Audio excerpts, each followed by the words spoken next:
If anyone has to take over for Captain Anderson, I'm glad it's you. I'm not sure about having non-humans on our ship, though. We're all on the same team here, Presley. With all due respect, sir, that's what they said about Nihilus. Look how that turned out. How did you end up assigned to the Normandy? I signed up with the Alliance as a navigator right out of school, following in my grandfather's footsteps, I guess. My first posting was on the Agincourt.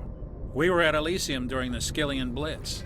A massive fleet of alien raiders hit the colony, trying to wipe it out. They had the numbers, but their ships were no match for an Alliance frigate. It was a slaughter. We couldn't even keep track of how many ships they lost. How'd you end up on the Normandy? I got my officer's commission after Elysium. Must have made an impression on the right people. Captain asked for me when he was picking his crew. Speak freely, Presley. I want to know if you have a problem with non-humans. It's not that, Commander. Humanity has always handled its own problems. Saren attacked one of our colonies. We should be the ones to stop him. We don't need their help. This is bigger than humanity. Saren's a threat to every species in the galaxy, and I'll welcome anyone who wants to help me bring him down. I guess so. Maybe I'm just stuck in the old ways of thinking. But don't worry, Commander. This won't be a problem. Carry on, Presley. Yes, sir.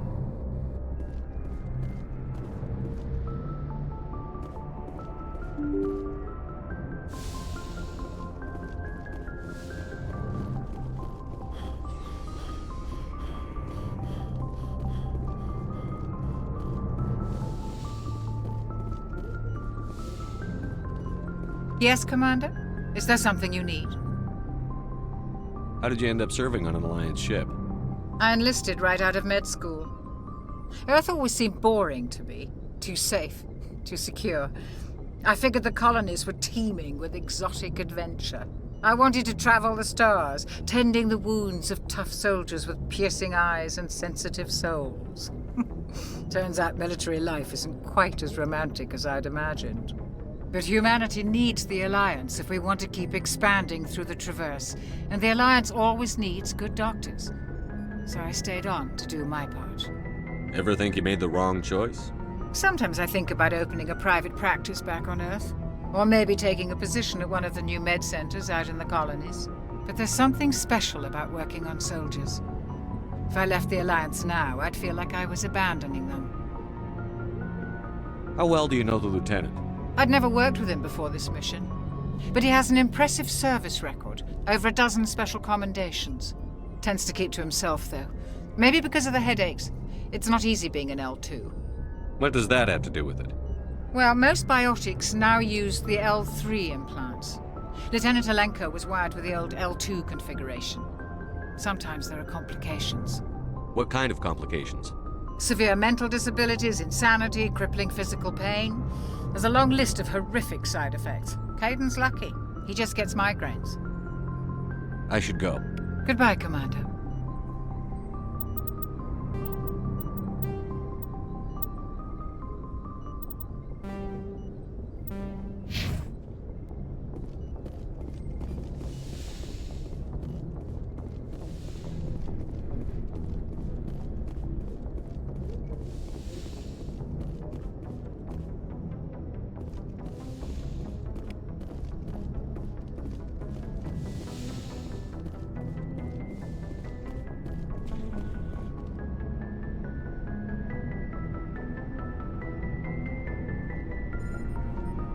Anything you need, Commander? Just trying to get a sense of where the crew's at. Thoughts? I've wasted enough of your time for now, Commander. We'll have time for personal debriefings later. What's your opinion on the last mission? I don't see how we could have done things any better. At least not without getting to Eden Prime sooner. And we were on the scene faster than any other Alliance ship could have been. We'll talk another time, Lieutenant. Commander?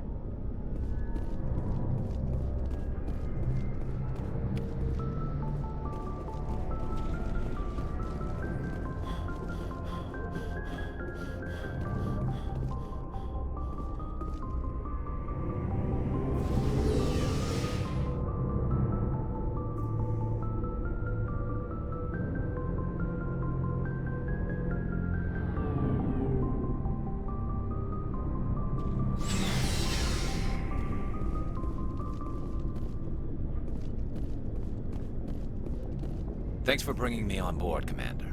I knew working with the Spectre would be better than life at CSEC. Have you worked with a Spectre before? Well, no, but I know what they're like. Spectres make their own rules. You're free to handle things your way. At CSEC, you're buried by rules. The damn bureaucrats are always on your back. Being a Spectre does have its advantages. Exactly my point. If I'm trying to take down a suspect, it shouldn't matter how I do it, as long as I do it. But CSEC wants it done their way. Protocol and procedure come first. That's why I left. So you just quit because you didn't like the way they do things? There's more to it than that. It didn't start out bad, but as I rose in ranks, I got saddled with more and more red tape. CSEC's handling of Saren was typical. I just couldn't take it anymore. I hate leaving. I hope you made the right choice. I'd hate for you to regret it later. Well, that's sort of why I teamed up with you. It's a chance for me to get off the Citadel, see how things are done outside CSEC. Either way, I plan to make the most of this. And without CSEC headquarters looking over my shoulder, well, maybe I can get the job done my way for a change.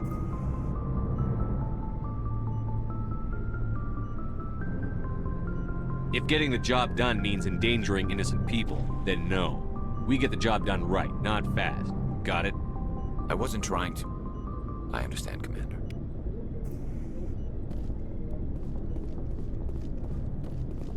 Nice ship you've got, Shepard. What can I do for you? What's your story, Rex? There's no story. Go ask the Quarian if you want stories. You Krogan live for centuries. Don't tell me you haven't had a few interesting adventures. Well, there was this one time the Turians almost wiped out our entire race. That was fun. They tried the same with us, but we fought them off. It's not the same. It seems pretty much the same to me. So your people were infected with a genetic mutation? An infection that makes only a few in 1,000 children survive birth? And I suppose it's destroying your entire species? I suppose it isn't all the same. I don't expect you to understand, but don't compare humanity's fate with the Krogan. I was just making conversation. I wasn't trying to upset you. Your ignorance doesn't upset me, Shepard. As for the Krogan, I gave up on them long ago. The genophage infected us, but it's not what's killing us.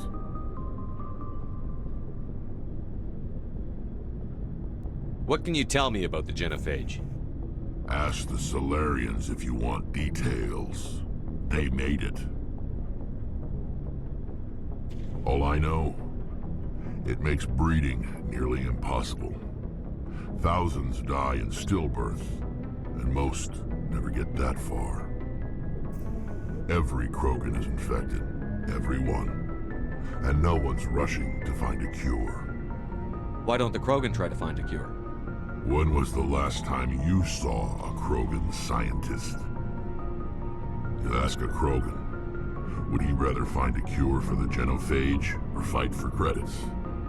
He'll choose fighting every time. It's just who we are, Shepard. I can't change that.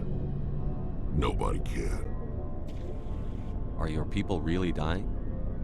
We're sure not getting any stronger. We're too spread out.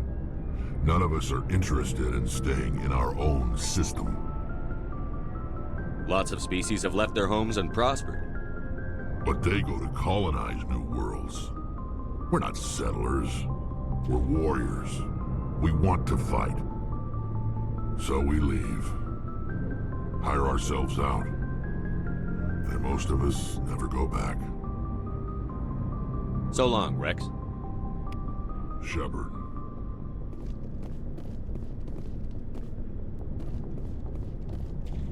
Commander? What's your opinion on the last mission? Kinda wish you'd got there sooner, Commander. No offense, I appreciate the rescue. I just wish... You wish we'd been able to save the rest of your unit? Yes, sir. If I had been more alert, we wouldn't have been cut down by an ambush. The Geth are perfect ambushers. They don't move, they don't make noise, they don't even breathe. Sir, they have flashlight heads. I'll make sure it doesn't happen again. What's your opinion on the last mission? Kinda wish you'd got there sooner, Commander. No offense, I appreciate the rescue. I just wish... You wish we'd been able Yes, to... sir. If I had been more alert... The Geth are perfect ambushers. Sir, I'll make sure it doesn't happen again. Do you have a few minutes to talk one-on-one? I'm sorry, Commander. I need to get my duty squared away. I wouldn't mind talking more later, though. Dismissed, Chief. Sir.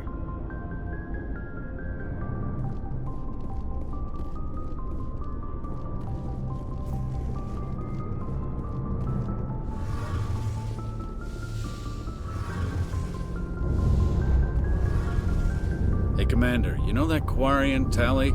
She's been spending all her time down here asking me about our engines. I'll tell her to leave you alone. What? No, she's amazing. I wish my guys were half as smart as she is. Give her a month on board and she'll know more about our engines than I do. She's got a real knack for technology, that one. I can see why you wanted her to come along. I figured she'd be a real asset to the team. You got an eye for Tally, Commander, but I'm guessing that's not why you came down here.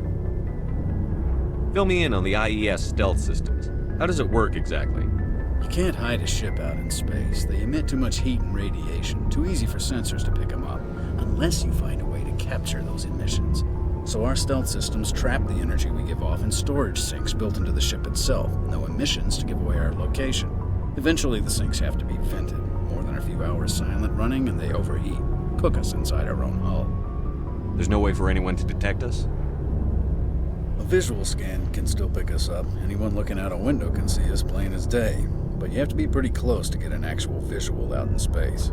Most vessels rely on scanners. As long as the stealth systems are engaged, they can't see us. Not unless we accelerate to FTL speeds. Why doesn't it work with faster-than-light travel? Cranking up to FTL blue shifts our emissions, pushes them into frequencies too high to capture in the sinks. As soon as we make the jump, it's like setting off a flare. Sensors can pick up our location whenever we enter or exit FTL flight, but for short-range missions, our stealth systems are amazing, and we've got the only one. I want to know more about the Normandy. She's the best ship I've ever served on, probably the fastest vessel ever designed, and she's the only one using the new Tantalus drive core. What's so special about the Tantalus drive core? Proportionally, it's about twice the size of any other vessel. Not only are we faster, we can run at FTL speeds longer before we have to discharge the core. Where else have you served, Adams? If you name a class of Alliance ship, I've probably served on it. Everything from dreadnoughts and carriers right down to frigates like the Normandy. My last assignment was on the Tokyo, only a cruiser, but she was a good ship. Couldn't hold a candle to the Normandy, though. Carry on, Adams. Aye, aye, Commander. Your ship's amazing, Shepard. I've never seen a drive core like this before. I can't believe you were able to fit it into a ship this small. I'm starting to understand why you humans have been so successful. I had no idea Alliance vessels were so advanced. The Normandy's a prototype. Cutting-edge technology. A month ago, I was patching a makeshift fuel line into a converted tug ship in the flotilla. Now, I'm sitting on board one of the most advanced vessels in Citadel space. I have to thank you again for bringing me along. Traveling on a vessel like this is a dream come true for me.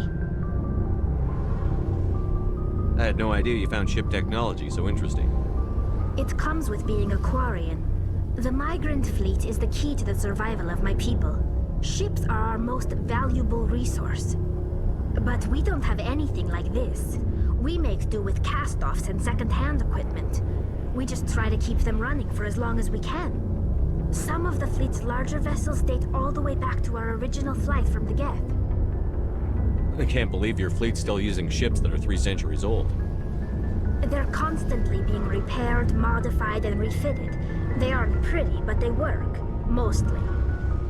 We've tried to make ourselves as independent as possible on the flotilla, grow our own food, mine and process our own fuel. But some things we just can't make on our own. A patch to maintain the hull integrity requires raw materials we just don't have. That's why our pilgrimages are so important. I want to know more about the pilgrimage. When my people reach maturity, we leave our birth ships and seek acceptance with a new crew. It's necessary to maintain genetic diversity among the fleet. But no ship wants to accept someone who will be a burden on them. So, to prove our worth, we embark on a pilgrimage. We set out alone, leaving the flotilla and our families behind us. We only return once we have found something of value we can bring back to the fleet. This is presented as a gift to the captain of the respective ship we wish to join. If the gift is accepted, we are welcomed into the crew. Can a captain choose to reject the gift? That doesn't happen often. Most captains are eager to increase the size of their crew. It increases their own standing in our society. Even when a gift is not particularly valuable, the captain usually accepts it out of a sense of tradition. However, there is a stigma to presenting a substandard gift. It's not the best way to make a good impression on a new community. Most pilgrims don't return until they find something worthwhile. I want to talk about something else. Like what? I want to know more about the Geth. I doubt I can tell you anything you don't already know. It's been almost 3 centuries since they drove my people into exile. All I know is the story of their origins. What they were when we created them, and how they turned on us. Interesting. The Geth were originally created to serve as an automated manual labor force. Initially, their intelligence was as limited as any VI. Over time, we made small modifications to their programming to allow them to perform more varied and complex tasks, bringing them closer and closer to true AI status. How come the Council didn't step in and stop you? This wasn't true AI research. We may have been skirting the bounds of the law, but we never did anything that was actually illegal. The changes were so insignificant, so gradual, that we were able to control them. Or so we thought. But one thing we underestimated was the power of the neural network. A million Geth thinking simultaneously created an inherently unstable matrix. So, the Geth share brain power? Many of the Geth's logic systems were designed to work in concert with other nearby Geth. Basically, the more of them you have in a group, the smarter they are. So there's some sort of group consciousness? No, nothing like that. They cannot share sensory data or information. Their programming cannot handle that much simultaneous input. Each Geth maintains an individual awareness and identity. The neural network only operates on a process-based level. It's basically the synthetic equivalent of a subconscious. But when they're in close proximity, they can coordinate low-level functional processes, freeing up more capacity for original or independent thought. What made them rebel? As we built more and more Geth, their effective intelligence became more sophisticated, more abstract. One day, a Geth began to ask its Quarian overseer questions about the nature of its existence. Am I alive? Why am I here? What is my purpose? As you can imagine, this caused a near panic among my people.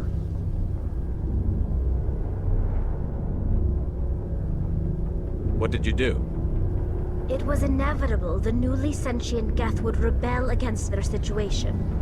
We knew they would rise up against us, so we acted first.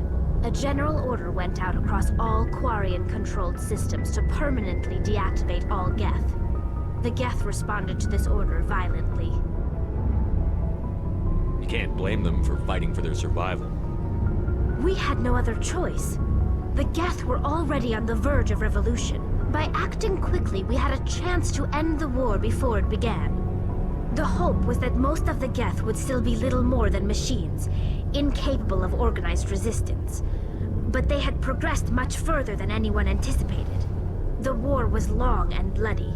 Millions upon millions of Quarians died at their hands. In the end, we were forced to flee our own homeworld.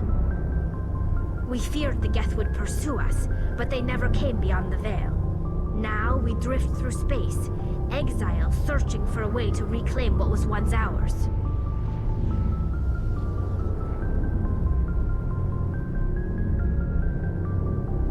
Tell me about your people. Our lives aren't easy. Resources are scarce, and we are constantly on the move. Everything we do must in some way contribute to the continuation of the migrant fleet. There are 17 million Quarians in the flotilla, and each of us relies on the others for survival. The bonds among my people are strong. Unfortunately, we have had to surrender many of the freedoms and civil liberties other species take for granted.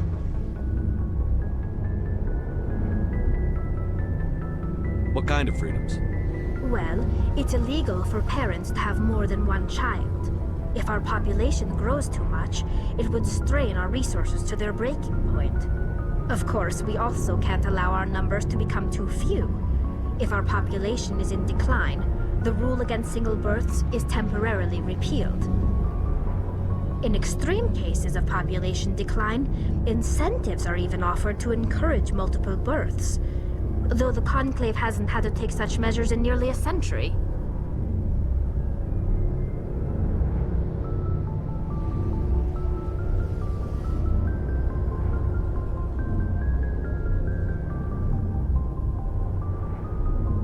That's your government.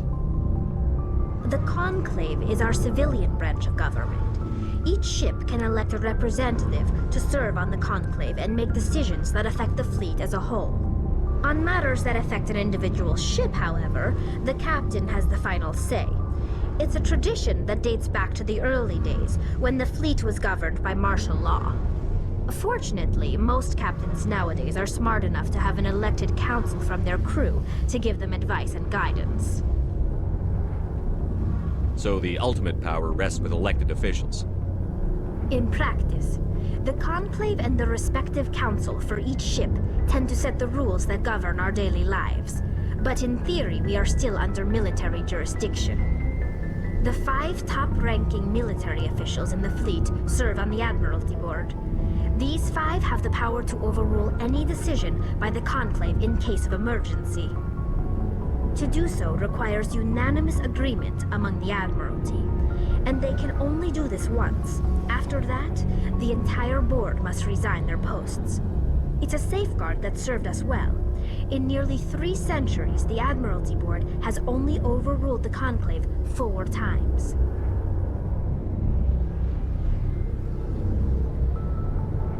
I should go. See you later.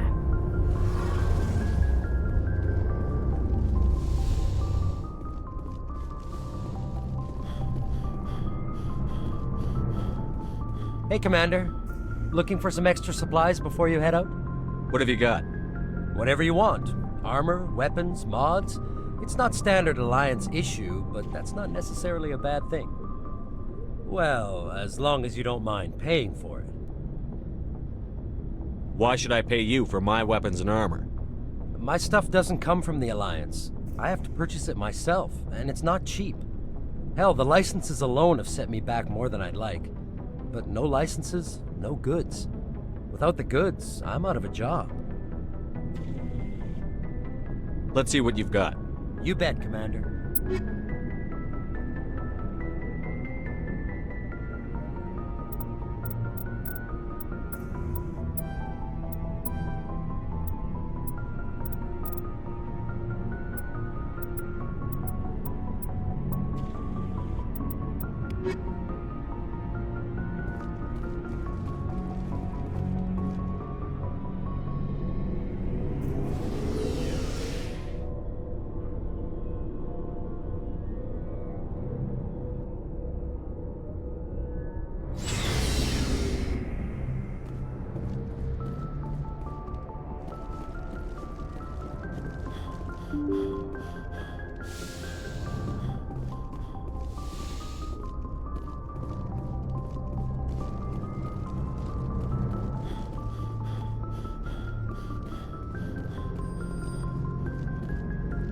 Commander, something you need?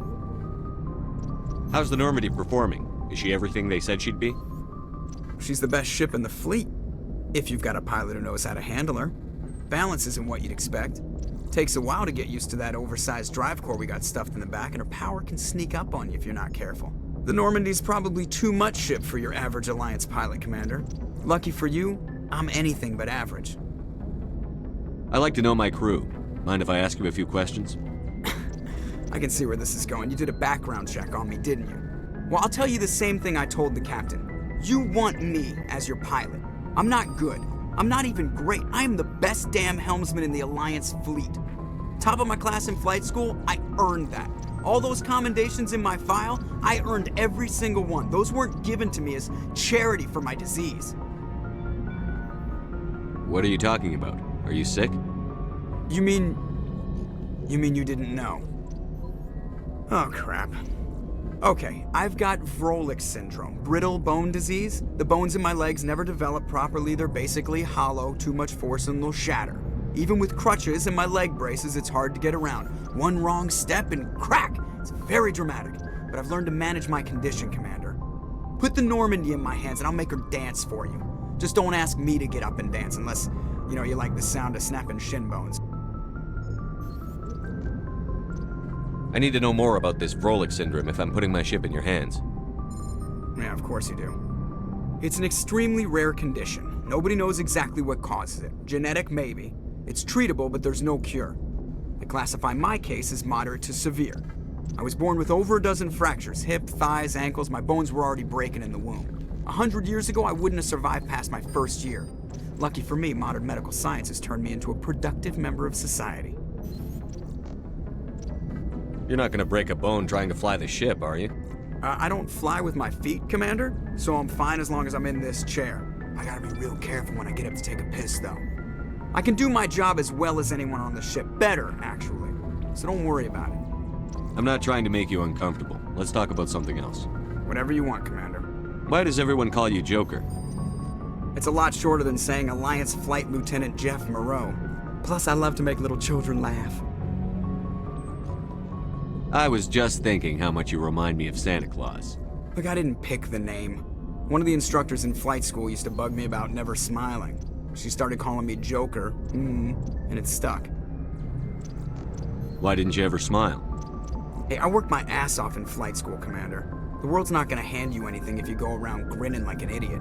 By the end of the year, I was the best pilot in the academy, even better than the instructors, and everybody knew it. They'd all got their asses kicked by the sickly kid with the creaky little legs. One guess who was smiling at graduation?